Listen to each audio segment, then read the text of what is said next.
हर अंत एक नई शुरुआत की संभावना रखता है।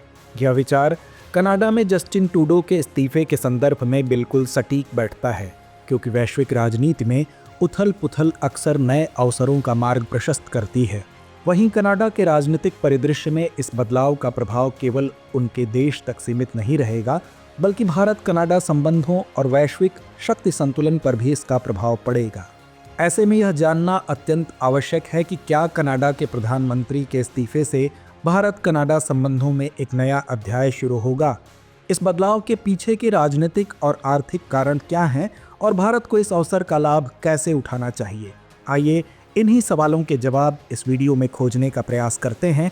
सबसे पहले संक्षेप में जस्टिन ट्रूडो के राजनीतिक सफर को जान लेते हैं।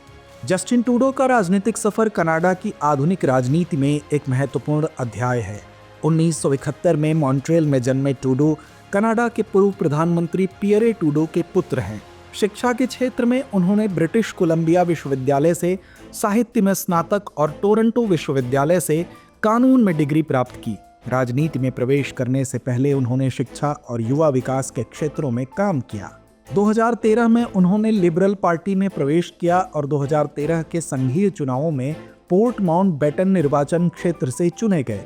उनकी करिश्माई नेतृत्व शैली और प्रगतिशील नीतियों ने उन्हें तेजी से पार्टी में अग्रणी स्थान दिलाया।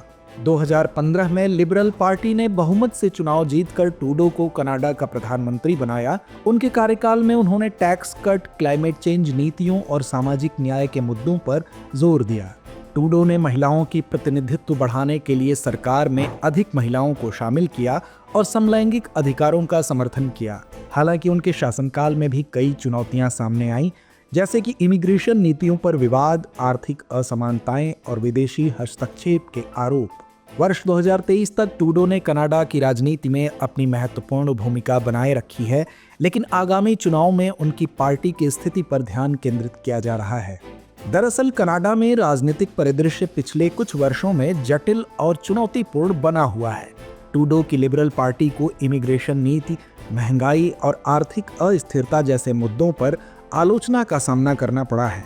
इसके साथ ही उत्तर अमेरिका में बदलते राजनीतिक समीकरण ने कनाडा के राजनीतिक वातावरण को और भी अस्थिर बना दिया है। अमेरिकी राष्ट्रपति डोनाल्ड ट्रंप की नीतियों और कनाडा के प्रति उनकी टिप्पणियों ने भी कनाडा की राजनीति और अर्थव्यवस्था पर प्रभाव डाला है। ट्रंप द्वारा कनाडाई उत्पादों पर टैरिफ लगाने की धमकी और उत्तर अमेरिकी मुक्त व्यापार समझौते पर पुनर्विचार करने की संभावनाएं कनाडा के लिए गंभीर चिंताओं का विषय बनी।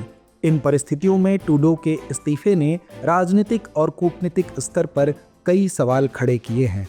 वहीं भारत और कनाडा के बीच संबंध ऐतिहासिक रूप से सहयोग और साझेदारी पर आधारित रहे हैं।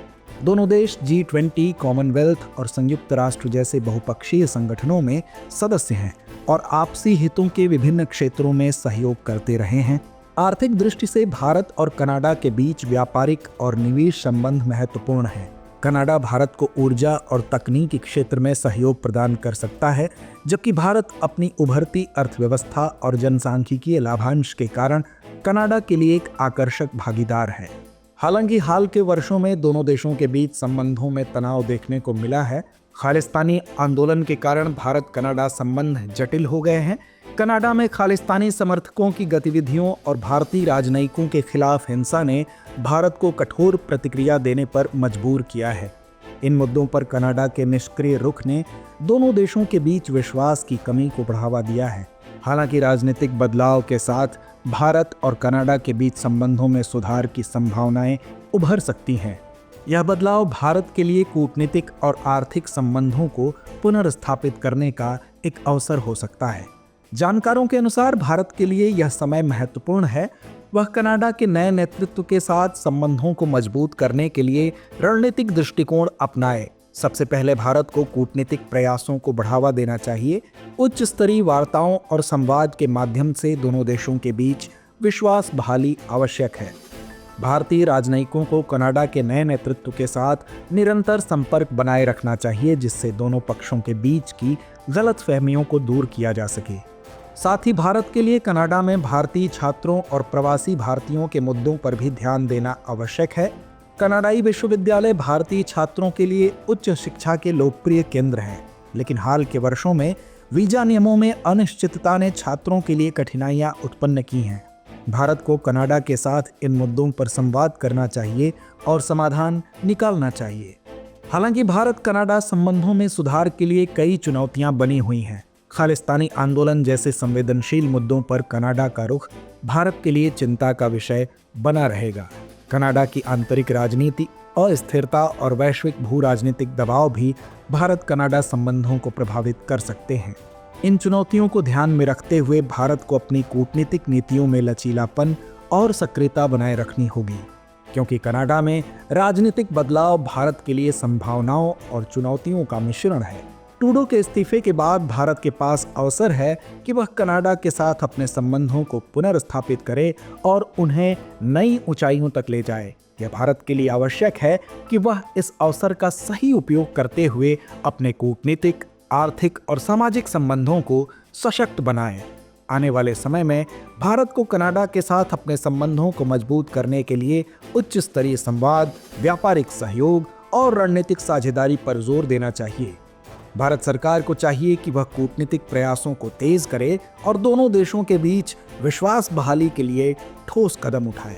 इसके अलावा भारतीय सरकार को चाहिए कि वह इस अवसर का उपयोग करते हुए भारत कनाडा संबंधों को सुदृढ़ करने के लिए रणनीतिक और समन्वित प्रयास करे।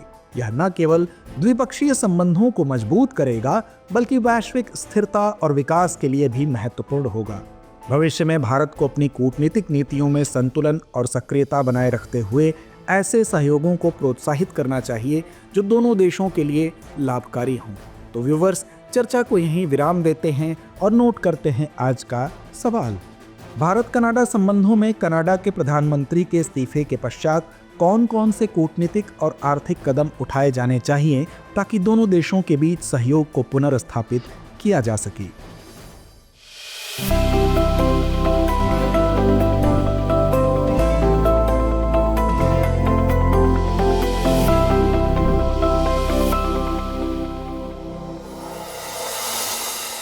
डियर व्यूअर्स, अपने एग्जाम की तैयारी को और बेहतर करने के लिए हमारे चैनल को लाइक, शेयर और सब्सक्राइब करना न भूलें।